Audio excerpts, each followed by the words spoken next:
Mexico के सबसे बड़े संगीतकार अलेजांद्रो अपनी सफलता की धूप में बैठे थे, लेकिन उनके दिल में एक अजीब सी खामोशी थी।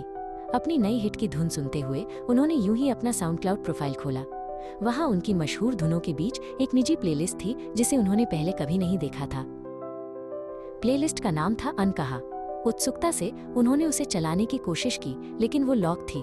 उनके मैनेजर ने बताया कि सिर्फ एक ही इंसान उसे खोल सकता है, माइनस सोफिया नाम की एक फ्रीलांस साउंड इंजीनियर जिसने उनके आर्काइव के लिए एक खास एक्सेस की बनाई थी।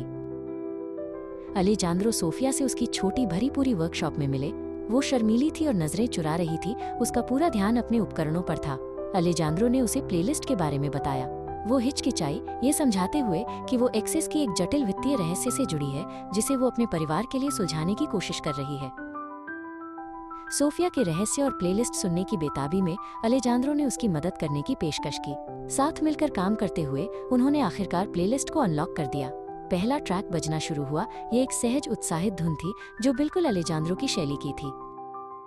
अचानक उत्साहित ट्रैक एक कर्कश आवाज के साथ रुक गया। एक पल की खामोशी के बाद हवा में पियानो की एक अकेली उदास धुन गूंज उठी। माहौल पूरी तरह से बदल गया।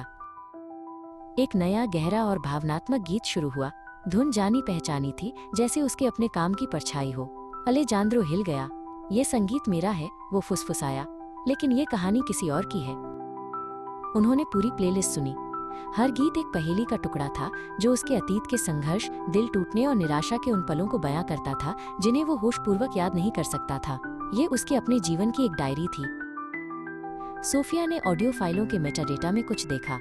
उनमें एन्क्रिप्टेड वित्तीय रिकॉर्ड छिपे थे। ये संगीत सिर्फ अलेजांद्रो की भूली हुई भावनाओं की डायरी नहीं थी।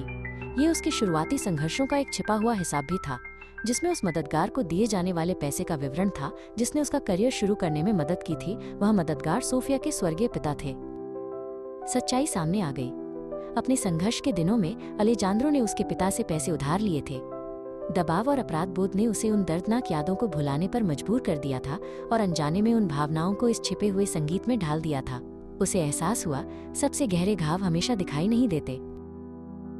अलेजांद्रो ने न केवल कर्ज चुकाया बल्कि सोफिया के साथ एक रचनात्मक साझेदारी भी की। उन्होंने अनकहा नाम से एक नया एल्बम जारी किया जिसे सोफिया के पिता को समर्पित किया। एल्बम अपनी सच्ची ईमानदारी के लिए बहुत सफल हुआ। साथ मिलकर उन्होंने न केवल संगीत में बल्कि अतीत को स्वीकार करने और एक नया भविष्य बनाने में भी सामंजस्य पाया।